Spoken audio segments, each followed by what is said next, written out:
মুআজ্জাজ মুহতারাম মুসল্লিয়ানে কেরাম, মহান আল্লাহ তাআলা আমাদেরকে পবিত্র জুমার দিন সালাতুল জুমা আদায় করার তৌফিক দিয়েছেন।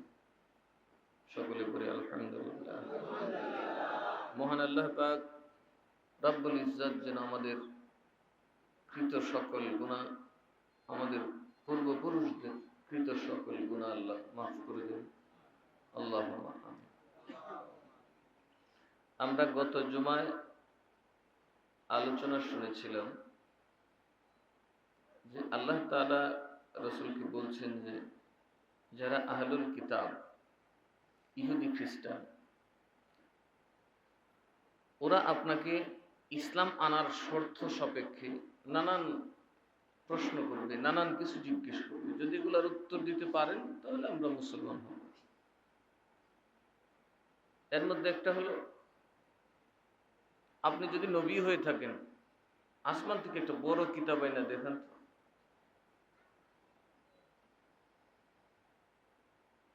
আল্লাহ রাসূল সাল্লাল্লাহু আলাইহি সাল্লাম এদের উত্তর শুনছিলেন, প্রশ্নগুলো শুনছিলেন। এমন সময় আল্লাহ তাআলা এই আয়াত নাযিল করে উত্তর দিলেন, এদের কি কিতাব লাগবে না? এদের কি কিতাব দিচ্ছি তো, ঈমান আনে নাই। ওদের যে নবী মুসা, তাকে আমি কিতাব দিয়েছিলাম, ওরা ঈমান আনে নাই। আমি ঈসাকে কিতাব দিয়েছিলাম, তাও তারা আনে নাই। এমনকি তারা আমাকে দেখতে গেছে, আর দেখতে গিয়ে গজবে নিবেদিত হয়েছে, তারপরেও মানে না। আপনি স্ট্রেট তাদেরকে বলে দিন, এত দেখা দেখির দ্বার ধারে না। তোমরা কোরআন পড়ো, কোরআন গবেষণা করলে বুঝবে, এতটুকুই তোমাদের জন্য যথেষ্ট। এই দুনিয়াতে এখন এরকম মানুষ কিন্তু আছে, আছে না নাই? অনেকে পীরের কাছে আইসা তার দ্বীনি খেদমত, তার আচার আচরণ না দেখে কয়েকটা কারামতি দেখতাম পাই। শেষে ওই লোক কিন্তু আর কোনো কামেল ব্যক্তির কাছে মুরিদ হয় না, কোনো জাদুকরের কাছে গিয়ে সারেন্ডার করে। কথা ঠিক না? ঠিক দেখছেন? যারা খুব কারামত খুঁজে, শেষে সুঙ্গাসার কাছে গিয়ে বান্দা হয়। আপনি পীর অথবা অনুসরণীয় কাউকে যদি আপনি অনুসরণ করতে চান, তাকে আগে দেখবেন সে কোরআন এবং সুন্নাহর কি পরিমাণ আমল তার মধ্যে আছে। কারামত আছে কিনা এটা তো ব্যাপার না, তার মধ্যে কোনো অলৌকিক ক্ষমতা আছে কিনা তা কোনো বিষয় না। বরং আপনি সেটা দেখবেন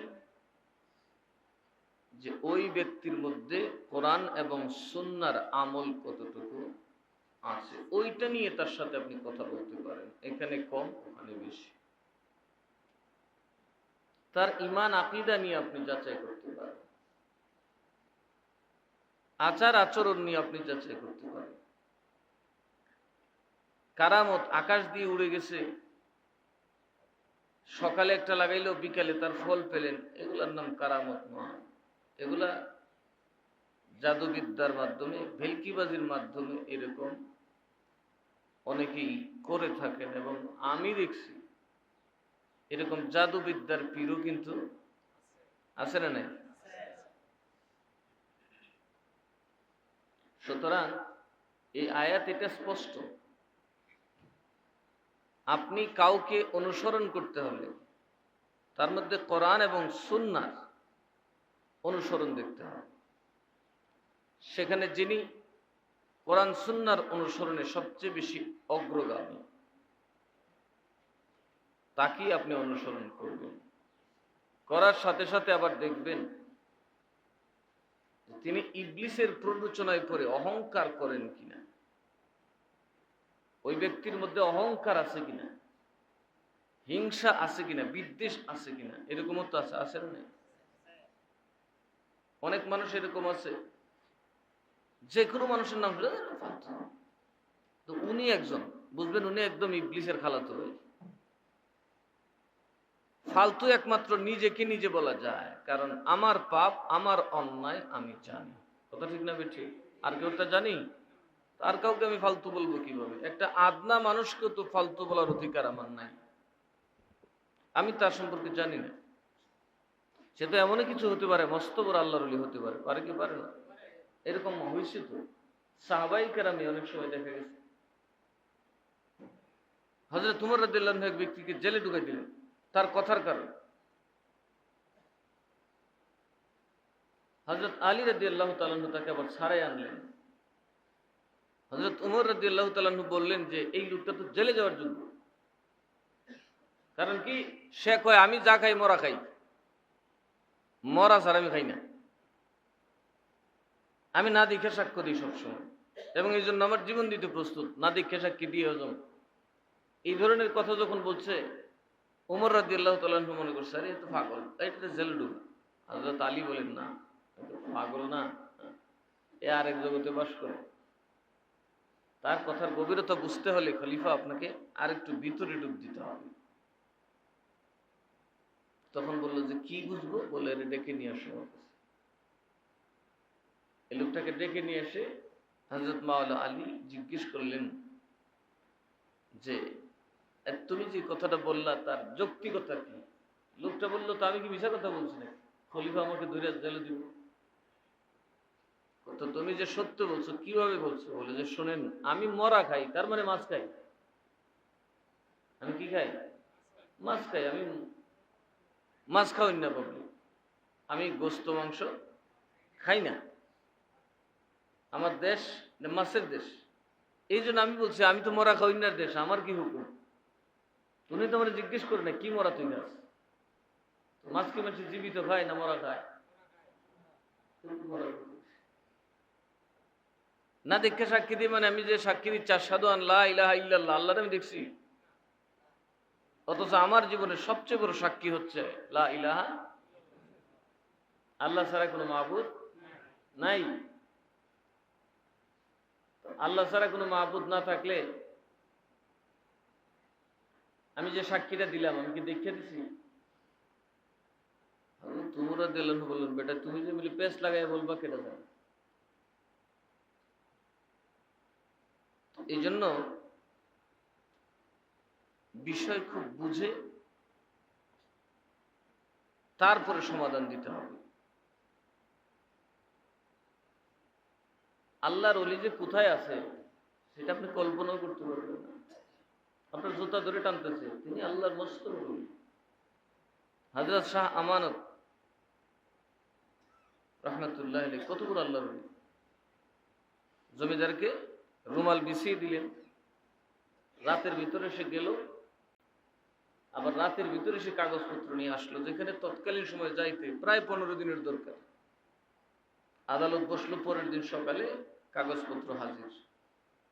আদালত বাদীকে পাকড়াও করলেন, আপনি কালকে বললেন সময় চাই, কাগজ নাই, এখন কাগজ কোথা থেকে পাইছি? প্রেশারের পর প্রেশার দেওয়ার পরে হাকিমের পেছনের লোকটাকে দেখিয়ে দিলেন, যে লোকটা হাকিমকে বাতাস করতেছে। কি করতেছে? তাকে দেখাই দিল। হাকিম বলতেছেন কি বলেছে? আমি আমি তোমার কাগজ দিলাম কোন সময়? কোন আপনি না, আপনার পিছনের জন। গার ফিরাতে দেখা যায় পিছনের জন ফিরতে দৌড়, একদম দৌড় মানে পলে গেছে। কিরে আমার পাখা করেন না কেন পলাইলো? বললো উনি তো আমাকে কাল রাতে এমনি এমনি আমার কাগজ আনার ব্যবস্থা করেছে। ওনার রুমালে উঠে গেছি, চোখ বন্ধ করে দেখি বাড়িতে, আবার কাগজপত্র নিয়ে উঠে দাঁড়ায় চোখ বন্ধ করছি, দেখি কোর্টের বারান্দা। কোথায় ছিলেন উনি? আর আমাদের দেশে এখন সাইনবোর্ড না লিখলে, পীরের নামে অন্তত শতেক লকব না লাগাইলে, এমনকি আল্লাহর লকব, নবীর লকব যা আছে সবাই না নিজের নামে লাগাই দিবে। এরকম পীর আছে না নাই? এরা বলা হয় মুলাক্কব পীর, পীরুল আলকাব। এরা মানুষের পীর না, এরা হচ্ছে লকবের পীর। এমন পীর বাংলাদেশে আছে যে যার নামে আল্লাহর লকব জব্বার কাহারও লাগাই রাখছে। সুতরাং আল্লাহ এবং রসুলকে অনুসরণের জন্য তার পোশাক, তার বাপসাপ, তার চেহারা, তার হেডাম খাডাম এগুলা না, একটা মাত্র জিনিস তার মধ্যে দেখবেন, তার মধ্যে খোদার কোরআনের রসুলের সুন্নার আদর্শ আছে কি নাই। তবে যদি তিনি গাছতলায়ও থাকেন অবশ্যই তাকে আপনারা মানতে পারেন। তিনি যদি একবারে নিঃস্ব হন, অবশ্যই তিনি আপনার সকল নেতৃত্ব দেওয়ার উপযুক্ত ব্যক্তি নির্বাচিত হন, যদি তার মধ্যে কোরআন সুন্নাত মজবুত অবস্থান থাকে। কিন্তু আমরা আজকে তা করি। আমরা আগে যাই দেখি ঈশ্বরের বাড়িটা কিরকম, গাড়িটা কিরকম, মাল সামান আছে কিরকম, কথা না সুরখান্তি আছে কিরকম, ইলিম কালাম লাগতো না। আর যদি বাবা ল্যাংটা হয় তো আরো ভালো, কারণ ল্যাংটা বেড়ে তো একবারে সবচেয়ে বড় উলি, তার মধ্যে দুনিয়ার কোনো লোভই নেই। তার মধ্যে কি নাই? দুনিয়ার কোনো লোভ নাই। বাবা ল্যাংটাই আসল, তার বেশি আছে। এরকম ফুংটাওয়ালা আছে না ল্যাংটার অভাব নাই। কিন্তু এটা ওই রকম ব্যক্তির মতো, এক ব্যক্তি হুজুরের কাছে গেছে, লুঙ্গিটা তার টাকনুর নিচে পড়া। হুজুর খুব শক্ত ওয়াজ করলেন সেদিন, যে টাকনুর নিচে কাপড় ঝুললে তাকে জাহান্নামে যেতে হবে, আল্লাহ কিয়ামতের দিন তার দিকে তাকাবেন না। বেচারা করছে কি, লুঙ্গি খুলে দিছে। লুঙ্গি কি করছে? খুলে লেছে, কারণ সে ফরজের ওয়াজ তার শুনে নাই। ইমাম সাহেব, কারি তুমি লুঙ্গি খুলে আইছো কে? আপনি যেই ওয়াজ করছে লুঙ্গির টাকনুর নিচে যাই ডরে শুনি লুঙ্গি ভরে বাদ দিলিস। এই বেটার যে দশা, ল্যাংটাসা, সেই দশা। উলঙ্গ মানুষের কোন মর্যাদা ইসলামে নাই। ইসলামের সরাসরিতে সুন্নায়, কোরআন সুন্নায় উলঙ্গ হওয়ার কোনো বিধান, মাথায় জট লাগানোর কিন্তু বিধান, লাল কাপড় পরাতে এমনিতে পুরুষের জন্য হারাম। এই আস্তানা ত্যাগ করতে হবে, বরং আমাদেরকে কোরআন সুন্নাহর আস্তানায় ফিরতে হবে, মাদ্রাসা করতে হবে, আলেম বানাতে হবে। কোরআন সুন্নাহ জানলেই তো মানবে, কথা ঠিক না? এখন দেখা যায় গ্রামে 4-5 হাজার ভোটার আছে, আলেম নাই একজনও। যাও কিছু আলেম আছে, এরা ইলিম শিক্ষা করছে চাকরি বাকরি করার জন্য।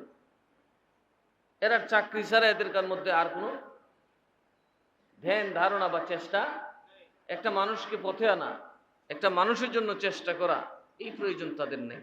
যতক্ষণ তাদের বেতন আছে ততক্ষণ তাদের প্রচেষ্টা অব্যাহত আছে। এরকম আলেম আছে না নেই? তো এই জন্য আমাদেরকে মানতে হবে আল্লাহ কালাম। কি মানতে হবে? ওইটা প্রশ্ন করেন, ওইটা প্রশ্ন করেন, এটা দেখান, ওইটা দেখান। এগুলো হচ্ছে বনি ইসরাইল এবং ইহুদি খ্রিস্টান দেখাচ্ছ। দেখুন আরো কি করছে আল্লাহ।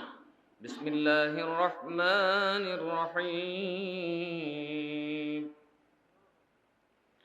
ورفعنا فوقهم الطور بميثاقهم وقلنا لهم ادخلوا الباب سجدا وقلنا لهم لا تعدوا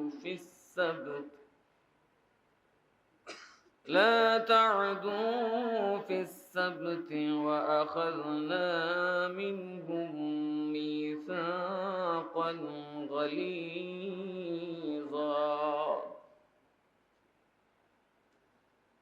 এই বনি ইসরাইল মানে ইহুদিরা মুসা নবী মরা মানুষগুলো জিন্দা করলো। গত জুমায় বলছিলাম, সঙ্গীদেরকে দোয়া করার পরে একেবারে নিশ্চিহ্ন হয়ে গিয়েছিল, তারা আবার জীবিত হলো। তাদের কিনে বাড়িতে গেলে যায়া দেখেন এরা বাসুরের পূজা করে। কিসের পূজা? ওই ঘটনাটা বলছিলাম যে বাসুরের পূজাটা কেন করছিল। এই বাসুর স্বর্ণ রৌপ্য দিয়ে তৈরি ছিল। ওই বাসুরের যিনি স্রষ্টা সামেরি একজন স্বর্ণকার ছিলেন। ওকে যখন মুসা নবী পাকড়াও করলেন যে এই বাসুর তো কথা বলার কথা না, দৌড়ানোর কথা না, দৌড়ানোর মূল কারণ বললো যে এখানে একটা মাটির কারিশমা। কিসের কারিশমা? আপনি যখন সাগর পাড়ি দিচ্ছিলেন, আমি একটা ঘোড়সাওয়ারি দেখছিলাম। ওই ঘোড়সাওয়ার এত সুন্দর একটা ঘোড়া নিয়ে আমাদের বাহিনীর ভিতরে দৌড়াদৌড়ি করতেছিল। হঠাৎ আমি ঘোড়ার পায়ের দিকে নজর করে দেখলাম, ওই ঘোড়াটা যেখানেই পা রাখে ওখানেই মরুভূমির মধ্যে সবুজ ঘাস উঠে যায়। তখন আমি বুঝলাম এই সবুজ ঘাসের মধ্যে কিছু একটা আছে। আমি ওই মাটি সমেত সবুজ ঘাস আমার এক পুটলার ভিতরে রেখে দিছি, থলের মধ্যে রেখে দিছি, যেটা সময়ে কাজে লাগবে। তো শয়তান এসে আমার ভর করে বুদ্ধি দিল, এ বেটা সামিরি, মুসানবী চলে গেছে, মানুষ আজাইরা কি করবো, আকাম একটা লাগাই দেয়। মানুষ কিন্তু অবসর থাকতে পারে না, যেমন বিয়ের আগের দিন অবসর থাকতে পারে না, এই গায়ে হলুদ, ডেক্স, বম্বিং ফাইট এইগুলো লাগাই দিব। এটা সব কিছুর কারণ হলো যে মানুষটি বাড়িতে আইসে, মেহমান, এটার কোনো কাম নাই, রাইতে লাগা নাইছে নাইছে। মানুষ যত কুকীর্তি আছে সব অবসর সময়ে অবসর কাটানোর জন্য বানায়। ছক্কা খেলে যে কাম নাই, দে ছক্কা খেলি, কাম নাই কি করেন, ছক্কার ভিতরে জুয়া ঢোকাই দেয়, রুজি রোজগার হয়ে যাবে। যত আকামা মানুষ আছে সব এই সমস্ত কুকীর্তি বাড়ি। এরা কয় শয়তান, এখন তো বনি ইসরাইলের নবীও নাই, এদেরকে নির্দেশ দেওয়ার কেউ নাই, তুই একটা কাম কর, এই বাছুরের ভিতরে মাটিটা দে, মাটির ভিতরে মাল আছে। হুজুর আমি এই শয়তানের কথা শুনি না, তার মানে কি আমরার সাথে কিন্তু শয়তানেও কথা কয় কি কয় না, আমরার বুদ্ধির অনেক কিছু কিন্তু শয়তানে দেয়। কাজেই যা আপনার ভিতরে উদয় হবে তাই আপনি প্রয়োগ করতে পারবেন না। আপনি যাই আপনার ভিতরে আসবে, আপনি কোরআন এবং সুন্নাহর সামনে দাঁড়াতে হবে। এই কোরআন এবং সুন্নাহ অনুমোদন দেয় না। যদি বলে আমি আল্লাহ তোকে বলছি, তাহলেও সেটা করা যাবে না। আপনার বুঝতে হবে সেটা আপনি ইবলিসের খপ্পরে বসে। কার খপ্পরে? ইবলিসের খপ্পরে বসে। ও এটা বানায়া মাটিটারে প্যাকেট করে বাছুরের মুখের ভিতরে দিয়ে দিছে, তাবিজ বানায়া। এটা মুখের ভিতরে, মানুষ মুখের ভিতরে এটা লাগাইছে, জিনের মতো লাগাই দিলে এটা হাম্বা হাম্বা করে এটা দৌড়ে। এখন বলেন এইরকম একটা বাছুর যদি আমি বানাইতাম পারি, কি করেন?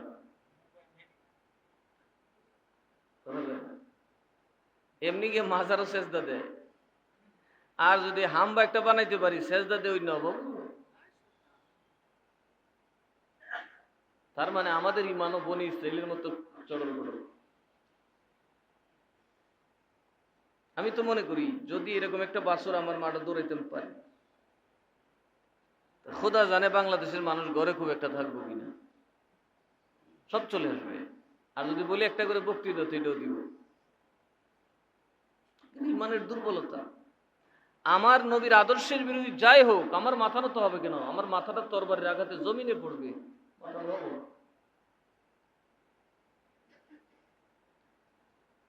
বনি ইসরাইলের করলো কি, এটাকে আল্লাহর সোহবতের খুব কাছের মনে করে সেজদা দেওয়া শুরু করছে। তখন মুসা নবী, তাদের উপর প্রথম গজবটা হলো, বিশাল কিতাব যে নিয়ে আসছিলেন, ওই কিতাবের অর্ধেকাংশ মুসা নবীর এক পাশ থেকে মাটিতে পড়ে গেল। উনি এই অবস্থা দেখিয়া এতটাই বিমর্ষ হইলেন, হায় রে জাতি, তোরা রে নিয়ে আমি আর যাই, হায় হায়, আমি আমার 40 দিন কাটাই দিলাম আল্লাহর দরবারে, আল্লাহ তোদের জন্য দুনিয়ার সবচেয়ে আজিমুসান তখনকার সময় পর্যন্ত সবচেয়ে আজিমুসান কিতাব দিলেন, আর তোরা এই কাম করলি, হায় হায়, আমি আল্লাহর কাছে জবাব দিব, শিরিক করে ফেললি। এই যে নিজের পাপ না, কিন্তু উম্মতের পাপে যে উনাকে এত দুর্বল করলো যে উনার কাঁধে থাকা কিতাবের অর্ধেকাংশ মাটি পড়ে গেছে। হযরত জিবরাইলকে আল্লাহ তাআলা বলেন, এই আমার কিতাব, সম্মানী কিতাব, জমিনে পড়ার আগে তোমার হাতে গ্রহণ করো।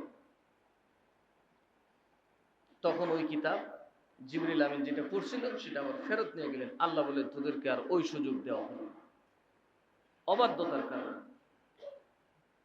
আল্লাহ জানে ওই কিতাবের মধ্যে কি ছিল। অনেকে বলে ওইটা 30 পারা ছিল, পাথরের মধ্যে লেখা ছিল, 30 মনের মতো ওজন ছিল। কত মন? কথা বলেন না, 30 মনের মতো ওজন। তো আমরা নবীর কিতাবের ওজন কয় মন? কোরআন শরীফের ওজন কয় মন হবে? কয়েক মন হইব? 2-250 গ্রাম। এই দুর্বল আছে। আল্লাহ আমাদের জন্য কত হালকা করে দিয়েছেন, তার গোটা পৃথিবীর সৃষ্ট জ্ঞানের ভান্ডার, তার কোরআন। এটা আমাদের নবীর খাতির, এটা আমাদের সবচেয়ে বড় সুযোগ। আল্লাহ তখন খুব রাগ করলেন। কুহে তুর পাহাড় আছে না, এটা এদের উপরে রাতের বেলা ধরে রাখছে। এরা ঘুম থেকে উঠতে দেখে সূর্য উঠবে না। ওই কিরি কি হইলো, গাছটায় মাছটায় মরুভূমির মধ্যে রৌদ্র লাগে না, ঘটনা কি? অন্ধকার হয়ে গেছে। মুসা নবীর কাছে দৌড়াই গেল, হুজুর আমরার গায়ে সূর্য লাগে না, সূর্য দেখিও না, কি ঘটনা কি, উপরে কি দেয়া?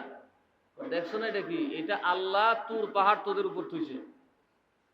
এই শিরক বাদ দিবে নাকি এটা করবি?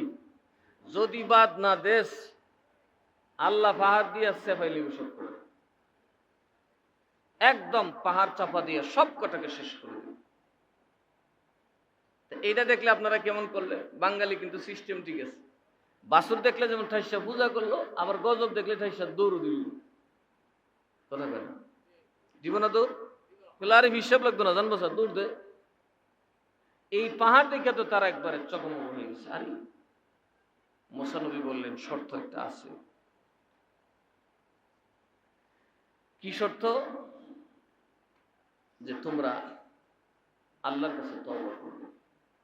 কার কাছে তওবা করবে? আল্লাহর কাছে তওবা করবে। সেটা কি? যারা তোমরা শিরক করেছো, ওই বাসুরকে সেজদা করেছো, পরস্পরে অন্ধকারের মধ্যে কতল করতে হবে। এটাই তোমাদের জন্য তওবা। তো যারা এই কাজটা বানাইছো এবং এটা নিয়ে উৎসব করছো, কমিটি, এটা এগুলোর কমিটি আছে না? আমরা দেশে সবকিছুরই তো কমিটি আছে, আছে না নাই? আমাদের দেশে শুধু তো মাহফিলের কমিটি হয় না, যাত্রা পালারও কমিটি আছে, আছে না নাই? উনি বললেন, সবাই আসো, আল্লাহর তরফ থেকে অন্ধকার নেমে আসবে, মাঠে যাও, খোলা তরবারি নিয়ে যাও, কুবাকুবি করতে থাকো। এই কাটাকাটির মধ্যে যারা বাঁচবে বাঁচবে, যারা না বাঁচবে, সেখানে ছেলে মেয়ে মা বাবা সব আছে, কারে জায়গাটা কাটবো? কত শক্ত তওবা, কত কঠিন তওবা। মনে রাখবেন, নিয়ামত যাকে আল্লাহ দেয় তাকে কিন্তু পরীক্ষাও নেয়, নেয় কি নেয় না? এরা আল্লাহ অনেক কিছু দিছে, এখানে আল্লাহ অনেক কিছু বলছেন, তাদের অনেক দুষ্টামির কথা বলছে। এখন ওরা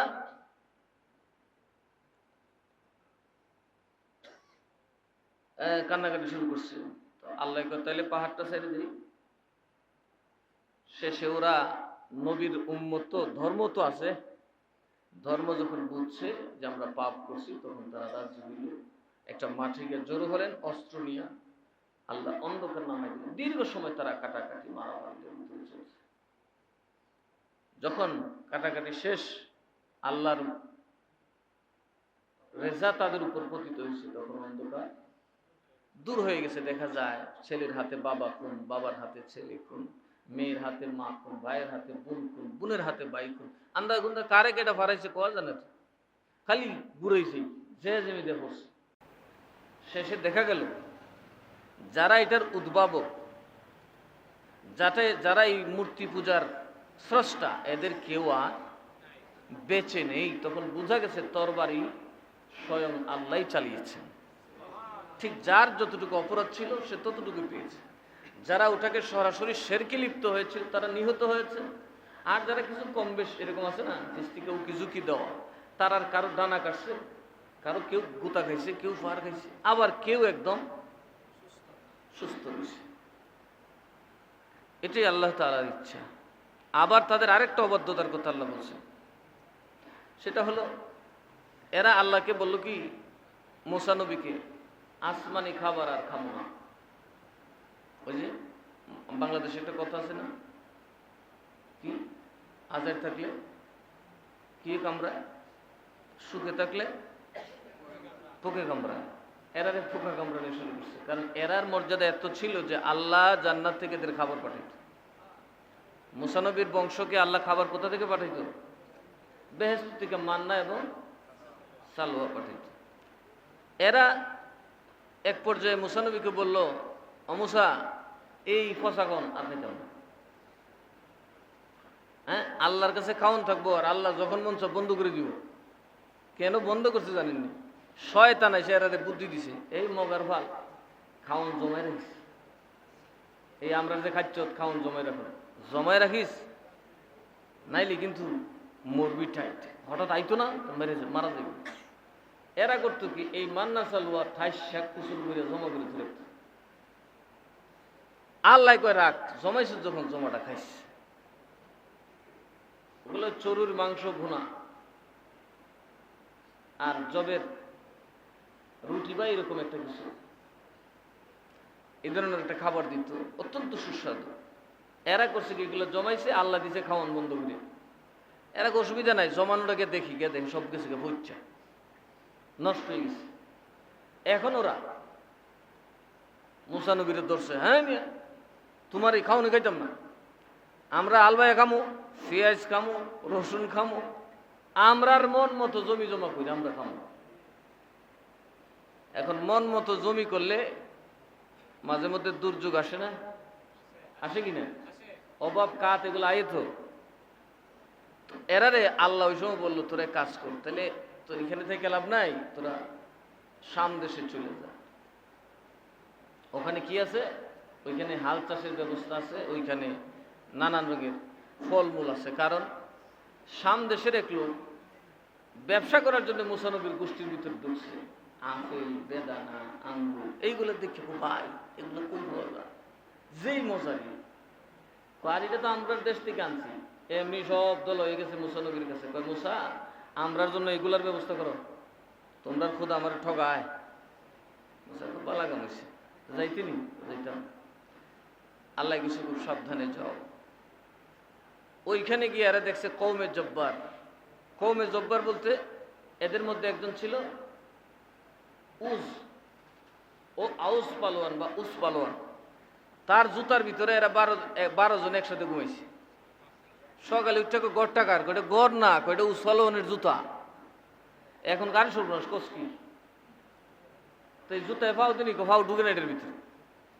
এর লাগে শখ করে জুতা বানাইছিল যে আমার জীবনে জুতা ফা দিতাম না, জুতা একটা ফাও দিতাম। এরা যে দৌড় দিয়ে আয়সা বললো, আয়সা কয় তুমি আর তোমার খোদা গিয়া যুদ্ধ করো, আমরা আর পারতাম না। বাপ রে বাপ, যে বেটার জুতাই গড়ের সমান, এই বেটা তো সব ফাইরা মারিল। আল্লাহ তাআলা তাদেরকে আরো বলছেন যে তোমরা যখন পবিত্র নগরীতে প্রবেশ করো, সাজদারত অবস্থায় ঢুকবে। কি অবস্থায়? সাজদারত অবস্থায় ঢুকবে। তো সাজদারত অবস্থার মানে হলো অনুগত বা নামাজের সহিত তোমরা প্রবেশ করবে। এরা এখানে উল্টাপাল্টা করছে। আবার হযরত দাউদ আলাইহিস সালাম, ওনাদেরই বংশ, ওনাদেরই নবী, ইহুদিদের নবী, উনি, ওনার কণ্ঠ এত চমৎকার ছিল, উনি যখন জাবুর কিতাব পড়তেন, আকাশে আর পাখিরা বসে থাকতে পারতো না, উঠতে পারতো না, ডালে পাখি বসে থাকতে পারতো না, জমিনে নেমে যেত। তার কণ্ঠস্বর এত মধুর ছিল যে যেখানে পশু পাখির কানে গেলেও সে অবশ নিথর হয়ে শুনত। এমনকি সমুদ্রের মাছ ঝাঁকে ঝাঁকে আল্লাহ নবীর তিলাওয়াত শোনার জন্য তীরে চলে আসত। সেই নবী যখন হাসরের দিন শেষ হবে, জান্নাতে ইমানদারদেরকে আল্লাহর কোরআন তিলাওয়াত করে শোনাবে। আর ওই তিলাওয়াত এতটাই মধুর হবে, বছরের পর বছর চলে যাবে। আল্লাহ জিজ্ঞেস করবেন তোমাদের কি কোনো খানা পিনার দরকার আছে? বলবে না, আমরা তিলাওয়াত শুনতে চাই। তো হযরত দাউদ আলাইহিস সালামের যারা উম্মত বা গোষ্ঠী, বনি ইসরাইল মানে ইহুদিরা, এরা যারা মাছ মারে, দেখেন বর্ষাকালে কিন্তু আমাদের মাছ শিকারীর সংখ্যা বাড়ে। বাড়ে কিনা? এমনি তো পেশাদার যারা মাছ আহরণ করে তারা আছেই, সাথে দেখবেন বর্ষাকালে একটু মাছ বা বিলে ঝিলে যদি মাছ ধরা পড়ে, মোটামুটি আমার মতো হুজুরে এক পর্যায়ে মাছ মারণ্য হয়ে যায়, ঠিক না? এখন দেখা গেল প্রচুর মাছের আনাগোনা। প্রথমে যারা মাছের কারবার করে এরা বলল সুযোগটা হাতছাড়া করা যাবে না রে, এত মাছ। এক পর্যায়ে সবাই মাছ মারতে লেগে গেছে।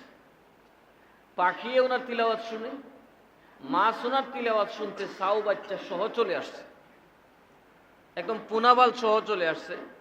আর মানুষ আল্লাহর কেমন সৃষ্টি, এরা লেংটি দিয়া মাছ, মাছেরা হুজুরকে বিচার দেবে যে হুজুর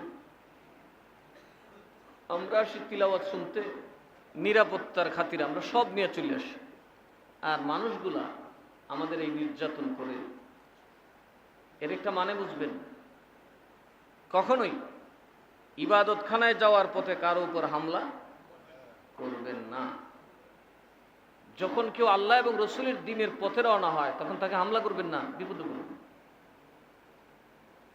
মাছ এরা 12 মাস মারবে, আপত্তি নেই, বরং আল্লাহ বলেছেন মাছ আহরণ করো, এটা তোমাদের রিজিক। কিন্তু যেদিন তারা তিলাওয়াত শুনতে আসছে, আল্লাহ এবং রসুলের প্রেমে তারা আল্লাহর কালাম শোনার জন্য আসছে, তখন যখন তারা মাছ মারতে গেল আল্লাহ তাদেরকে নিষেধ দিলেন। হযরত দাউদ নবী বললেন, আর তোমরা মাছ মারবে না, সাবধান, এই মাছকে তোমরা হত্যা করতে পারো না, কারণ তারা এখন কোন অবস্থায় আছে? ইবাদতের মধ্যে আছে। কি অবস্থায় আছে? অথচ আমাদের দেশের জঙ্গিরা নামাজরত মানুষের মধ্যে বোম ফাটায় কিনা? তাহলে কি এরা আসলে মুসলমান ধারণা করতে পারেন? অবশ্যই না। নাম যদিও আলিমুল আমার নামে দেওয়া হয়, কিন্তু এটা নিশ্চয়ই অপোজিশনের কোনো চক্র হবে, ইহুদি নাসারার কোনো ষড়যন্ত্র হবে। আল্লাহ তাআলা তাদেরকে বললেন, নিষেধ করলেন, তোমরা শনিবারের দিন মাছ মারবে না। ওয়াখাযনা মিনহুম মিসাকান গালিযা, এবং আমি তাদের থেকে দৃঢ় অঙ্গীকার নিয়েছিলাম যে তারা আর মাছ মারবে না, তারা আর বাসুর পূজা করবে না, তারা আর নবীর অবাধ্যতা করবে না। কিন্তু তারা করেছে। তারা কি করেছে? করেছে। তাদেরকে আমি ছাড় দিয়েছি, কিন্তু তারা ঘুরে ফিরে এই অন্যায়গুলা করেছে। সুতরাং আপনি তাদের এই অন্যায় আবদারের দিকে ভ্রুক্ষেপ করার কোনো প্রয়োজন নাই, আপনি আপনার কাজ করেন। যখন ওরা শনিবারে মাছ মারায় নামলো, কুনু কিরাদাতান খাসিইন, আল্লাহ বলেন, দেখেন পোলাপান দুষ্টামি করলে মানুষ এটা খায়, বান্দর বান্দর বলে কিনা? কারণ বান্দরের মধ্যে আনুগত্য নাই, তার মধ্যে একটা ছোটাছুটির স্বভাব আছে। কিছু পাবলিক করলো কি, হুড়াহুড়ি করিয়া, নবী দেখে না মতো, তেলাওয়াত শেষ, মাছ তখনও যায় নাই, এরার দৌড় শুরু করছে, জাল ফালানো শুরু করছে, যেভাবেই হোক তেলাওয়াত বন্ধ, মাছ তোলা শুরু করলো।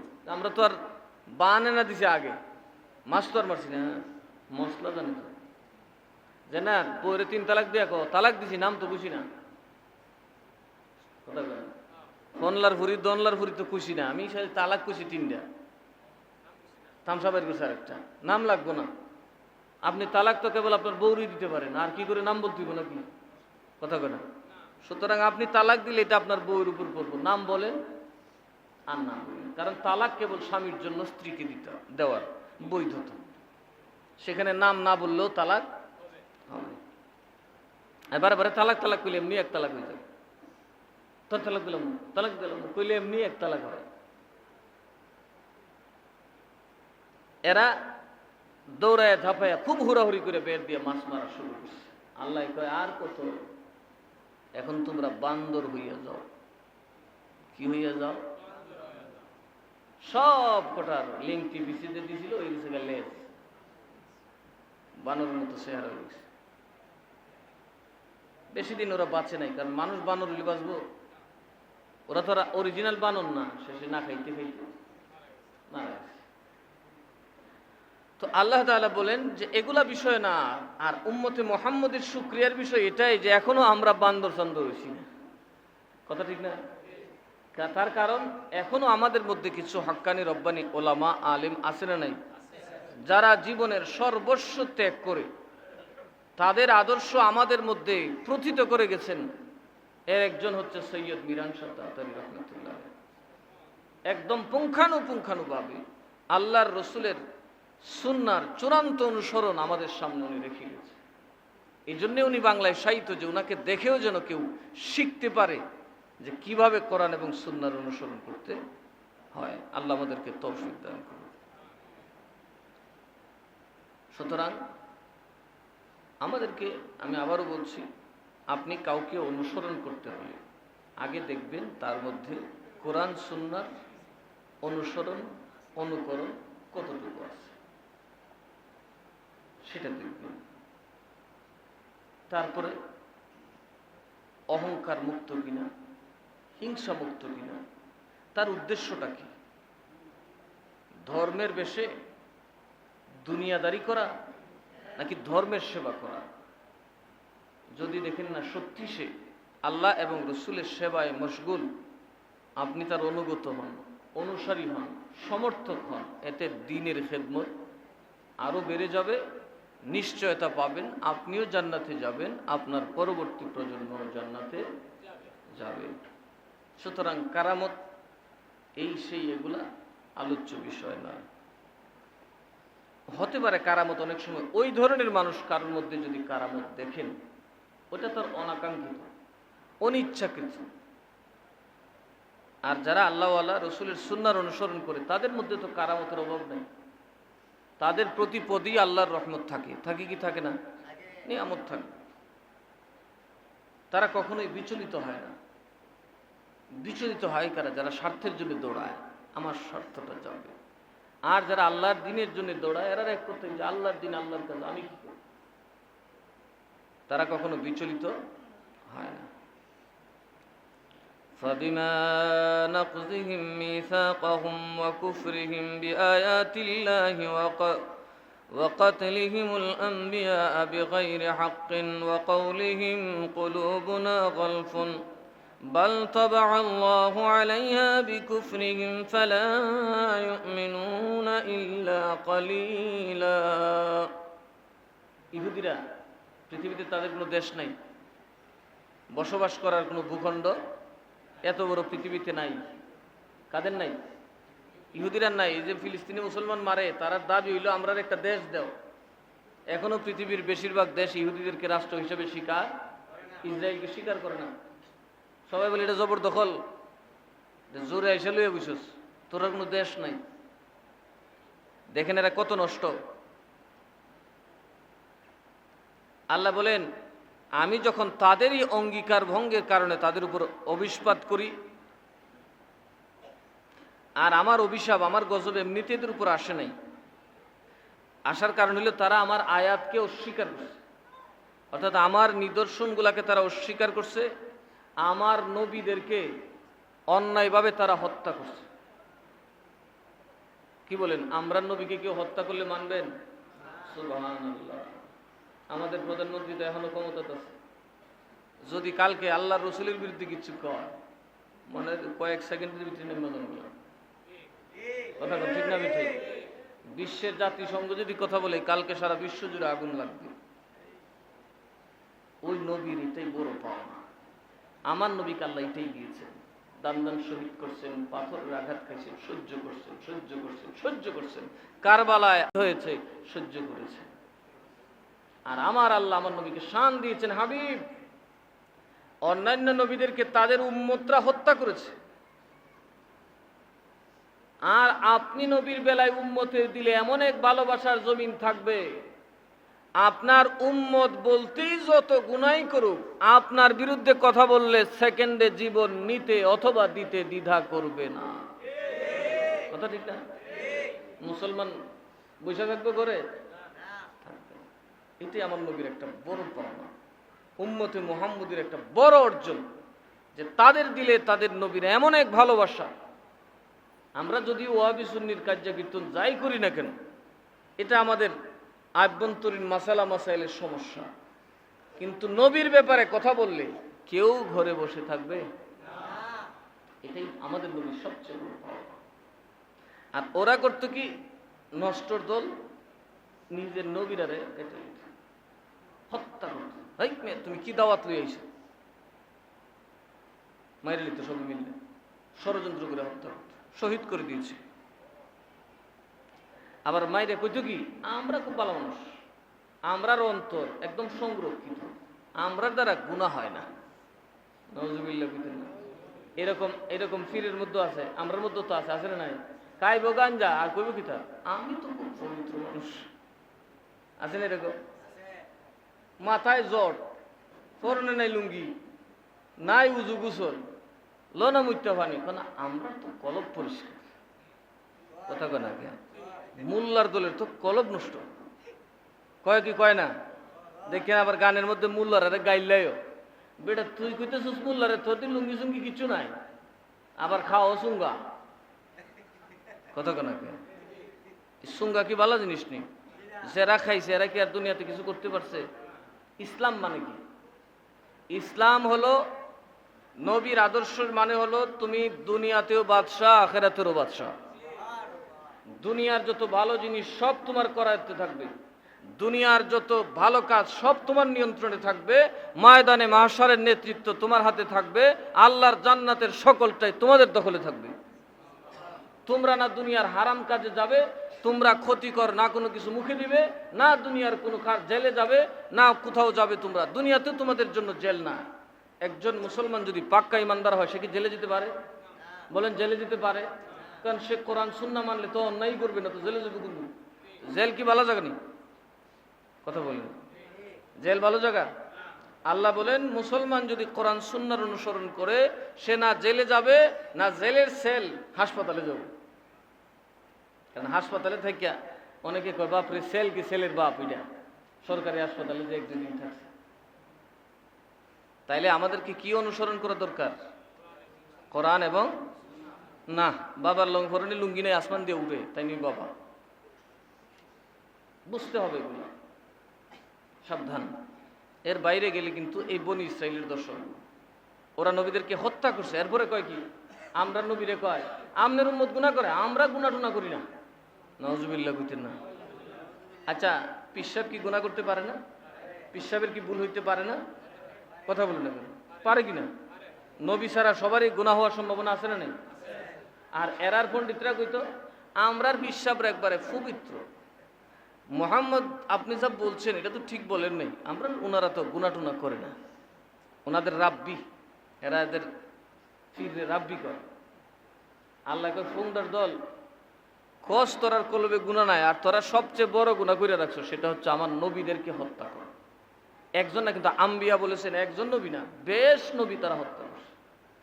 এমনকি বাল তাবাআল্লাহু আলাইহা বিকুফরিহিম ফালা ইউমিনুনা ইল্লা ক্বালিলা।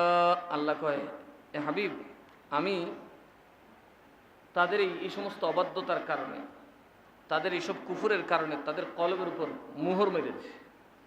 অল্প সংখ্যক ছাড়া এদের মধ্যে ঈমান আনার সম্ভাবনা নেই। এরা বেশিরভাগ ঈমান আনবে না, কারণ আমি চাই না এরা জান্নাতে যাবে, কারণ এরা এত বেয়াদবি, এত কুফর করেছে যে আমি এক পর্যায়ে তাদের উপর নারাজ হয়ে গেছি। ভাইয়ের আমার, আমরাও কিন্তু নানান অন্যায় করি, আমরাও নানান পাপ করি। আমরা যেন এমন পাপ না করি যে পাপ করলে আল্লাহ আমাদের কলবে মোহর করে দেন কিনা। এতটাই মোহর করে দিতে পারেন যে দেখবেন মসজিদে বসে চুরি করতো আপনার দ্বিধা লাগে না। আছে না এরকম? মানুষ কিন্তু আল্লাহ ছাড় দেন, ছেড়ে দেন না।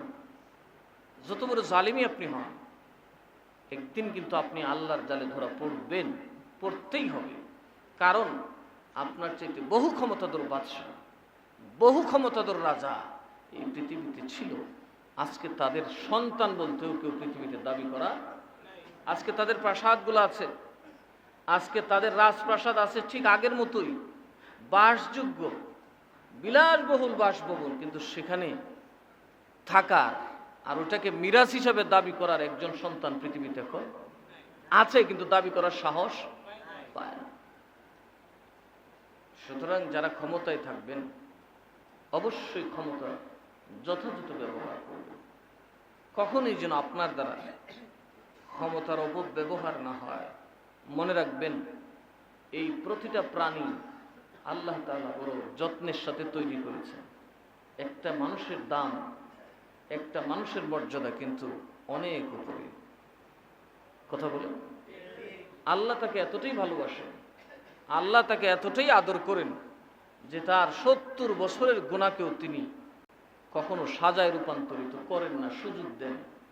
এমনকি যারা তার অনুগত হয়ে মারা যাবে তাদের জন্য নিজ দায়িত্বে আল্লাহ অতি সুন্দর সুরম্য প্রাসাদে ভরা জান্নাত তৈরি করে রেখেছে। বুঝুন আল্লাহ কতটা আদর, কতটা মায়া, কতটা ভালোবাসা আমাদের কি করে। আমাদের বাপ মা যেমন আমাদের জন্য সুন্দর সুন্দর বাড়ি ঘর করে যান, সুন্দর সুন্দর যাবতীয় প্রতিবন্ধকতা দূর করার জন্য মৃত্যু অবধি সচেষ্ট থাকেন, আমাদের আল্লাহ কিন্তু তার চাইতে অনেক বেশি ভালো আমাদেরকে বসে। সুতরাং ক্ষমতার দাপটে অন্ধ হবেন না, ধ্বংস হয়ে যাবেন। ক্ষমতা চিরকাল থাকবে না, সকল ক্ষমতার মালিক ইন্নাল্লাহা আলা কুল্লি শাইইন কাদির।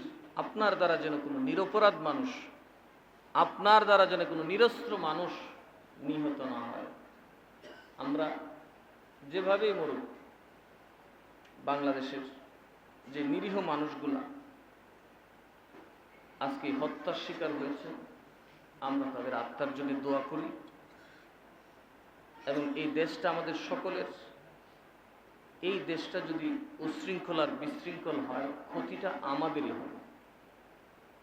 আমরা যেন আচমকা কোনো জায়গায় হামলা না করি, আমরা যেন ফিতনা ছড়িয়ে না দিই, আমরা যেন ফিতনা ছড়িয়ে না দিই। এই দেশ আমাদেরই থাকবে ইনশাআল্লাহ। আমরা সেটাকে যদি বুদ্ধি এবং মেধা দিয়ে মোকাবেলা করতে পারি, বিজয় আমাদের হবেই। ন্যায়ের বিজয় হবে, অন্যায় কখনো বিজয় অর্জন করতে পারে না। কিন্তু তাই বলে আপনারা আমাদের নিজস্ব সম্পত্তিতে আমরা জ্বালাও পোড়াও করবো, এটা কিন্তু ইসলাম সমর্থন করে না। আপনাদের যার যার জায়গায় থেকেই প্রতিবাদ করার সুযোগ আছে। সেখানে আপনি থানায় হামলা করলেন, এটা তো আরেকটা বাড়াবাড়ি হয়ে গেল। এটা কার? থানাটা কার নিরাপত্তার জন্য? আমাদের নিরাপত্তার জন্য। যারা থানার ভিতরে আছে ওরা কার নিরাপত্তার কাজ করে? আমাদের নিরাপত্তার কাজ করে। যদি তারা ভুল করে থাকে, তার বিচারের ব্যবস্থা আছে না? এদেশের সকল জনগণ যদি জ্বালাও পোড়াও কেন করবেন, রাস্তায় দাঁড়িয়ে থাকেন, বিচার হবে না? এদেশের পুলিশ কি এদেশের নাগরিক না? আর্মি কি এদেশের নাগরিক না? বিচার হবে। কিন্তু আগুন দেওয়া, জ্বালাও পোড়াও করা নিঃসন্দেহে একটা ষড়যন্ত্রের অংশ। আমি জানি না এটা কারা করেন, এটা যে কেউ করতে পারেন। এটার দ্বারা যার বেশি লাভ হবে হয়তো তিনিও করতে পারেন।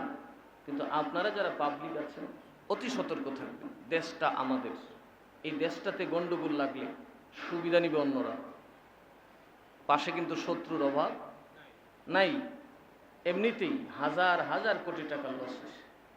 আমরা আশা করি এই শোক একদিন শক্তিতে পরিণত হবে। যারা এই নিরপরাধ নিরীহ মানুষের উপর হত্যাকাণ্ড চালিয়েছে তাদের বিচার এই মাটিতে হবেই, হবে ইনশাআল্লাহ। যদি রক্ত দিতে হয় আমরাও রক্ত দেব, ঘরে বসে থাকবো না, কিন্তু ফিতনার মাধ্যমে না। ফিতনা সৃষ্টি করলে দেশ ধ্বংস হয়ে যাবে। আমরা দেশটা খুব সুন্দর একটা দেশ, এর দিকে কিন্তু বহু ঈগল পাখির চোখ পড়ে আছে। এটাকে কিভাবে গ্রাস করা যায়? কোনোভাবেই এই বাঙালি জাতিকে উগ্র উশৃঙ্খল হওয়া চলবে না। অনেক পথ আছে বাবা, ঠান্ডা মাথায় অনেক পথ আছে। যারা সরকার তারাও তো আমাদের লোক না। আমাদের দেশের স্বার্থ হলে তো আমরা কারো দাসত্ব করি না, এটা স্বাধীন রাষ্ট্র। আমরা আমাদের সমর্থন ফিরিয়ে নিতে পারি, কিন্তু আমরা জ্বালাও পোড়াও এমন কাজ করতে পারি না যেই কাজের মাধ্যমে আমার দেশটা ধ্বংস হয়ে যেতে পারে। যেমন গার্মেন্টস ফ্যাক্টরি, এটা বিরাট লসের মুখে পড়ছে, হাজার হাজার কোটি টাকা বাংলাদেশ আমরা এটার মাধ্যমে পাই। আমাদের বিল্ডিং তো আমাদের টাকায় হয়। এই যে রপ্তানি হচ্ছে টাকাগুলোর দ্বারা এই দেশটা খুব দ্রুত উন্নত হচ্ছে। এগুলো মানুষের টাকা, এটা তো আর প্রধানমন্ত্রী বা এমপিরা বিদেশ থেকে আনে না। আমাদের মা বোন যারা অসহায়, এদের কাজের মাধ্যমে এই টাকাগুলো দেশে আসতেছে। তো আমরা পরিবেশকে যেন কোনোভাবে নষ্ট না করি। কেউ যদি উগ্র আচরণ করে তাকে একটু থামাবে, কারণ এখন খুব থমথমে অবস্থা। আপনি তো জানেন যে যা হয়েছে তার উপর আর কথা বলার কোন সুযোগ আছে? এই স্বাধীন দেশ, আমার দেশ, কেন এটা এত অনিরাপদ হবে?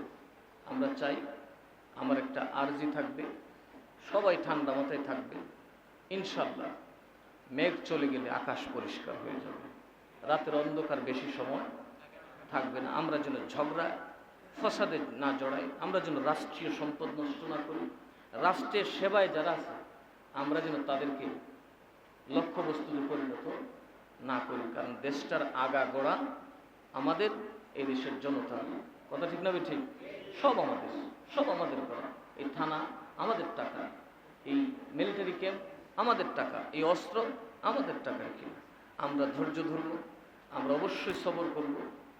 ইনশাল্লাহ সময় মতো সকল অপরাধের বিচার এই বাংলাদেশের মাটিতে হবে ইনশাআল্লাহ।